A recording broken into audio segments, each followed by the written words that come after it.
please subscribe and don't forget to press the bell icon to get notified whenever we upload a new video. Well, hello and welcome to CNBC Tv18. You are watching Business Saturday with me, Anisha Jain. Well, volatile swings on Wall Street after former National Security Advisor Michael Flynn pled guilty for lying to FBI over his meetings with the Russian ambassador. CNBC's Hampton Pearson gets us a wrap of all that transpired on the Wall Street yesterday.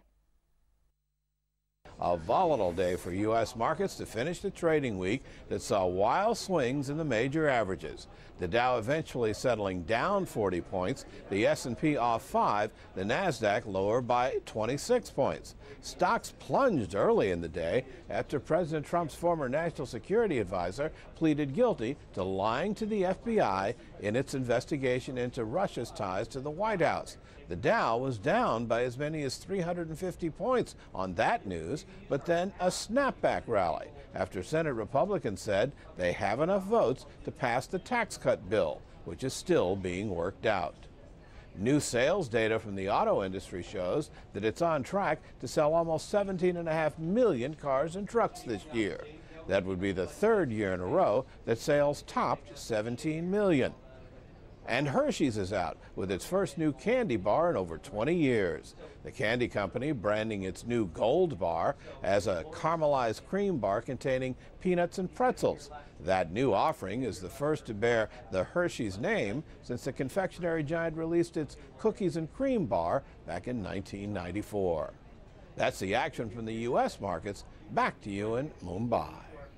Well, sticking with the news from US, then a stunning news report about Michael Flynn, the former White House official who pleaded guilty to giving a false statement to the FBI, sparked a feeding frenzy across markets. CNBC's Eamon Havers filed a report on all that transpired. We're starting to learn a little bit more now about some of the details that were laid out in that criminal information earlier today when Michael Flynn pled guilty to a single count of lying to the FBI.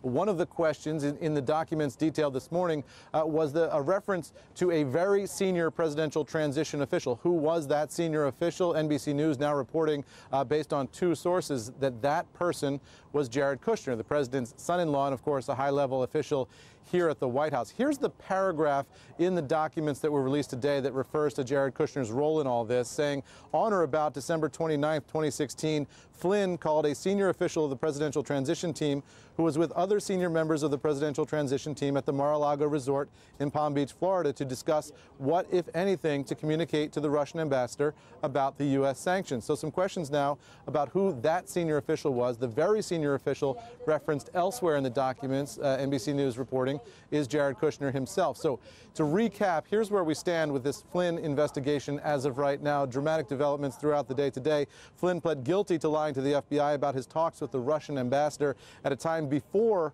President Trump took office last year. The prosecutors say that Flynn discussed Russia with senior members of Trump's transition team, Kushner among others, according to NBC.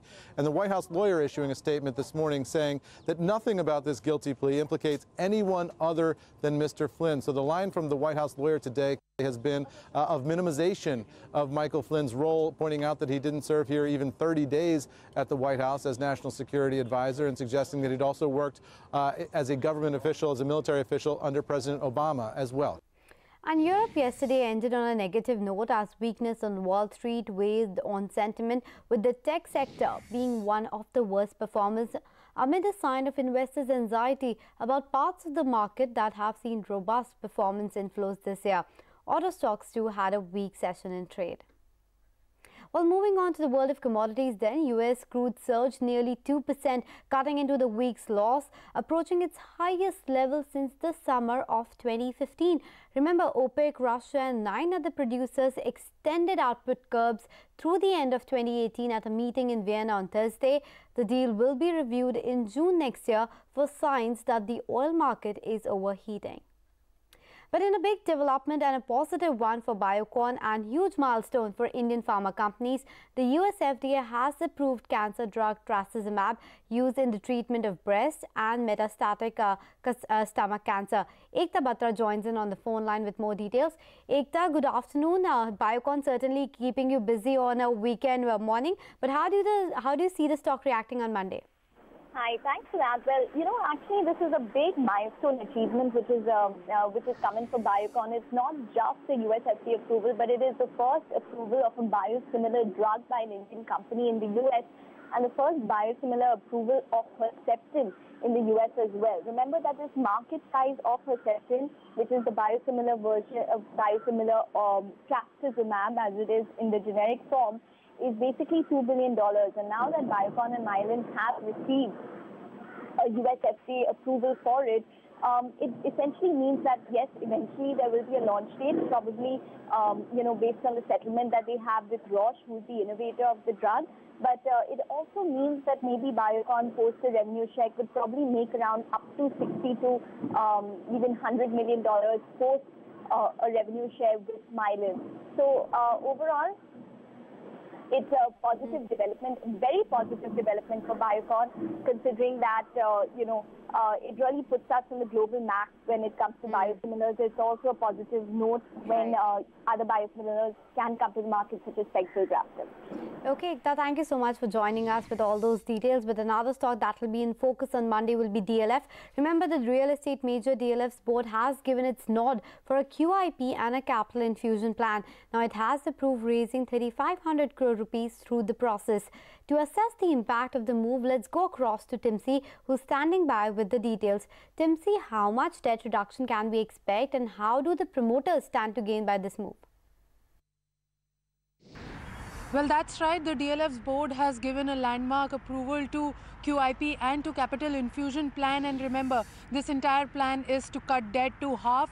The current debt is about 27,000 odd crore rupees, and this will come down significantly by 14,000 odd crore rupees. So the debt that they plan to keep in the books via this entire plan is about 13,000 odd crore rupees. Let me run across through the major details of this entire plan. The promoters, remember, are going to get 8,900 odd crore rupees from the GIC deal. Plus, they will also go for a buyback of DCCDL for about 3,000 odd crore rupees, which makes it about 11,900 odd crore rupees with the promoters. Out of this, around 10,500 crore rupees will be infused by the promoters back into the parent company. Apart from this, they will raise a 3,500 crore rupee of QIP, together making it about 14,000 odd crore rupees, which will be used for debt reduction.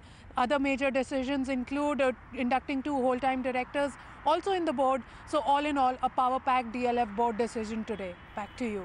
Well, second quarter GDP growth of 6.3% could be revised higher, hence the chief statistician.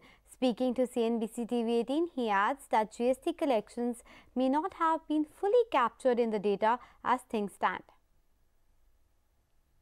The quarterly pattern of growth is of some interest because we have had a pattern where for about 5 consecutive quarters growth has been declining. And from that viewpoint, a quarter in which growth picks up is of considerable importance and interest. But the growth which we are talking about is not quarter over quarter, but year on year. It is growth over last year. Because filings were incomplete, we indicated that there is a likelihood of revision. And our understanding from the people in revenue is that they expect people to continue to file returns and make payments towards this quarter, even for a little while longer. Our assessment of people who understand the revenue process was that the numbers may show increase because people have delayed making their payments because of some uncertainty of what their true liabilities were. We are not looking at central revenues or state revenues, we are looking at total all India collections on account of GST, and the feeling was that what we have shown as total all India collection on indirect taxes is likely to rise.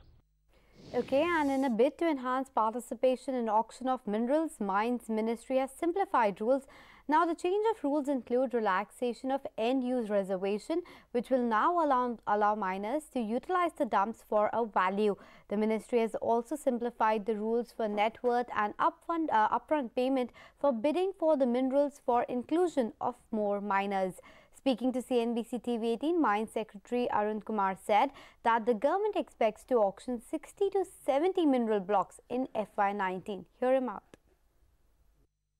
In the earlier system, we were having a requirement of bidding out a block for up to 3 times in case you did not get 3 people bidding for a block.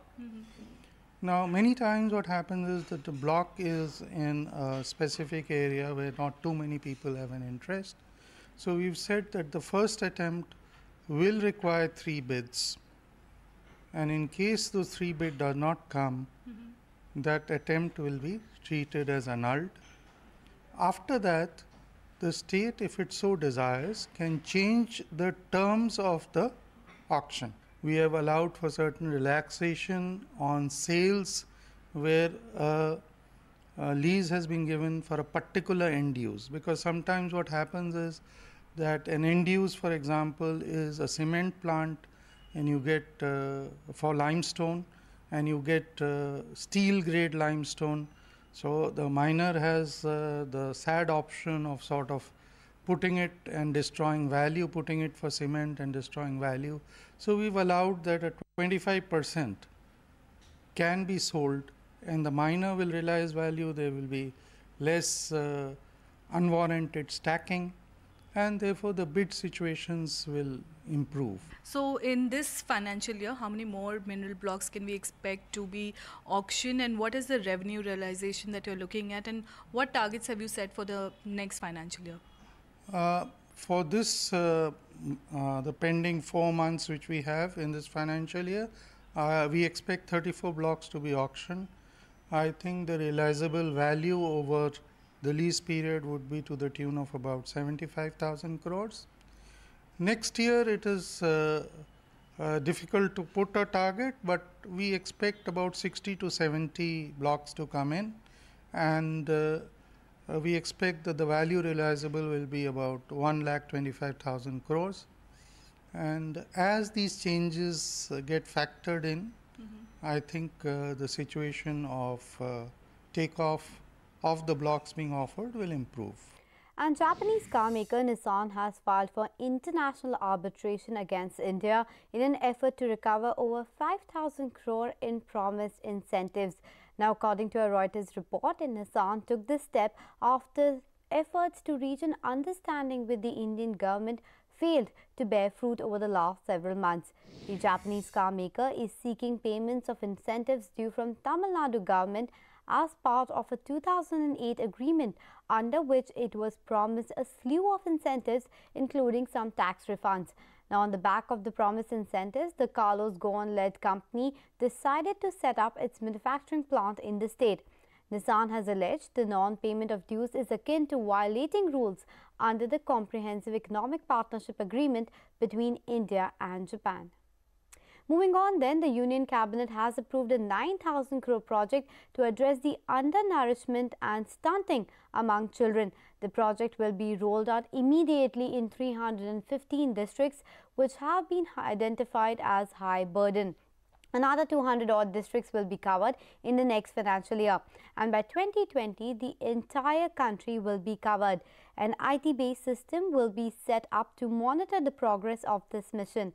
Now, remember, this system will track the growth of children, their attendance at Anganwadis, proper vaccinations, and also keep an eye on delivery of services. 9046 crores 31st March 2020 तक sanction किया गया है. Under nourish, stunting, ये percentage काफी high है हिंदुस्तान में. तो इसलिए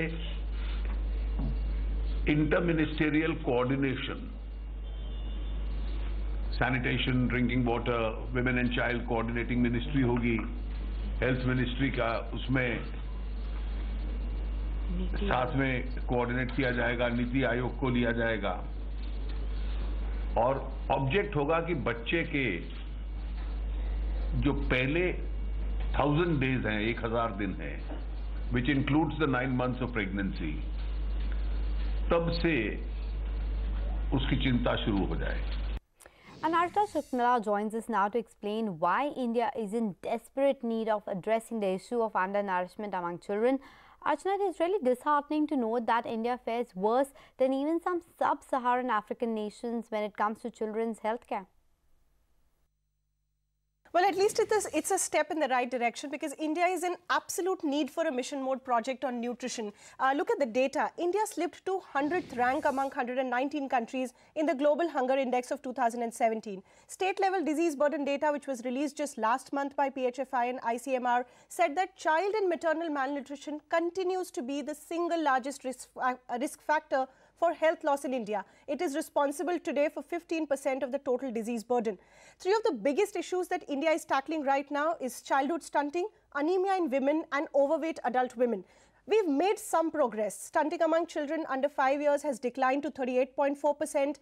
Underweight children percentage has come down to 35.7%. But if you look at absolute levels of stunted and underweight children, it still remains very high. Look at women's health. 1 in 2 women in the 15 to 49 age group is anemic. What is also important to point out is the considerable interstate disparities. So, for instance, anemia levels in women ranged from 45% in Karnataka to 63% in Haryana.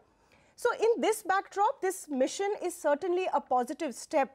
The targets that the mission has chosen is also stiff. If you look, they want to reduce stunting to 25% by 2022. They want to reduce undernutrition by 2% per annum, anemia by 3% per annum.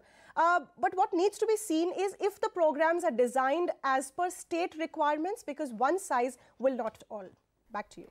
Let's now get on to a CNBC TV18 exclusive. My colleague Utkarsh Chaturvedi caught up with Richard Branson, the big name in the global aviation sector, and began by asking him his views on how the aviation market is going at this point of time. Let's listen into a slice of that conversation.